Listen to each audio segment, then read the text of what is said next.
په قرآن کې یو آیات دی او په هغه آیات لوستلو سره او د هغې په تلاوت کولو سره موږ او تاسو ته 15 خزانې میلاویږي، 15 انعامات پې موږ او تاسو ته میلاویږي. او داسې انعامات چې هغه دومره لوی انعامات دي چې سړی ورته حیران شي. هغه آیات کوم یو آیات دی؟ هغه آیات دی آیت الکرسي. اولنی انعام پې موږ او تاسو ته دا میلاویږي کله چې یو بنده د هر فرض مانځه نه وروستو آیت الکرسي لولي نو د دې بنده لپاره جنت واجب شي. حدیث کې راځي رسول الله صلی الله علیه وسلم فرمایي من قرأ آیت الکرسي دبر کل صلاة مکتوبة. څوک چې د هر فرض مانځه نه وروستو آیت الکرسي لولي نو نبی صلی الله علیه وسلم فرمایي لم یمنعه من دخول الجنة الا ان یموت. نه منع کوي دا ویونکی د داخلېدلو د جنت نه مګر دا خبره چې دا مړ شي، یعنې د ده او د جنت په منځ کې حایل او پرده چې ده دا سید مړ دی، ځکه د مرګ نه مخکې یو سړی جنت ته داخلېدلی نه شي. نو دا سړی چې څنګه مړ شي الله رب العالمین به جنت ته داخل کړي. نو اولنۍ فایده موږ او تاسو ته اولنۍ انعام پې موږ تاسو ته دا میلاویږي چې د هر فرض مانځه نه وروستو په دې آیت الکرسي لوستلو سره موږ دپاره جنت واجبیږي. دویم انعام پې موږ او تاسو ته دا میلاویږي چې کله موږ او تاسو هر ماخوستن څملو او د وده کېدو نه مخکې آیت الکرسي ولولو نو په دې سره الله رب العالمین موږ او تاسو ته دوه انعام راکوي. یو چې موږ او تاسو به د الله په حفظ او د الله په امان کې شو، یعنې د الله په حفاظت کې به موږ شو، هېڅ شی به موږ ته ضرر نشي رارسولی. او دویم موږ ته به نږدې شیطان نشي رارسېدلی. هر هغه څوک چې آیت الکرسي ماخوستن ولولي ده ته به شیطان نږدې نه ورځي. ادام په حدیث کې راځي عن ابي هريره رضي الله تعالى عنه ان النبي صلى الله عليه وسلم قال.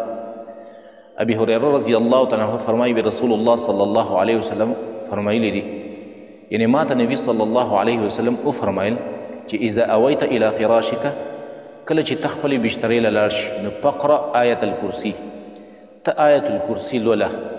ولي فانک لن یزال معک من الله حافظ. یو خو چې کله ته آیت الکرسي ولولي د بسترې ته د تګ په وخت کې د وده کېدو په وخت کې نو یو به همیشه تا سره د الله د طرف نه یو حافظ، یعنی ته به د الله په حفظ او په امان کې. او دویم ولا یقربنک شیطان حتی تصبح. نبی صلی الله علیه وسلم ورته وفرمیل چې تا له به شیطان نږدې نشي درتلی تر دې چې ته سبا کې د سهاره پورې به تر شیطان نه محفوظ شي.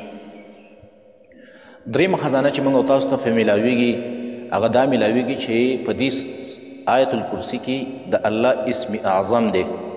اسم اعظم د الله هغه نوم دی، حدیث کې راځي نبی صلی الله علیه وسلم فرمایي الذي اذا سئل به اعطى واذا دعي به اجابه. په دغه اسم اعظم سره چې څوک څه سوال وکړي نو الله یې وله قبلی، الله یې وله ورکوي، او څوک چې پې څه دعا وغواړي نو الله یې وله قبلی. حدیث کې راځي عن ابي امامه رضي الله تعالى عنه ان النبي صلى الله عليه وسلم قال. ابي امامه رضی الله تعالی عنہ فرمایي رسول الله صلی الله علیه وسلم فرمایلی دی چې اسم الله الاعظم فی سور من القرآن 30. د الله اسم اعظم چې دی دا د قرآن په 3 سورتونو کې دی. یو فی البقره په سورت بقره کې دی، دویم و آل عمران، دویم په آل عمران کې دی، او دریم و طه په سورت طه کې دی. ابو عبدالرحمن القاسم چې دا د دې حدیث راوي دی دا وی ما تحقیق وکړو، د دې تلاش مې وکړو چې په صورت بقره کې په کم آیات کې د الله اسم اعظم دی، صورت آل عمران کې کم یو کې دی، دارنګې صورت طه کې کم یو کې دی. نو چې تحقیق مې وکړو تلاش مې وکړو نو په صورت بقره کې د الله اسم اعظم دا په آیت الکرسي کې دی. او دارنګې په صورت آل عمران کې دا د صورت آل عمران هغه اولني آیاتونه الف لام میم الله لا اله الا هو الحي القیوم دا آیات دی د الله اسم اعظم دی په دې کې. او په صورت طه کې په دې آیات کې دی چې وعانت الوجوه للحي القیوم په دې آیات کې دی. نو دا د الله اسم اعظم هم دی.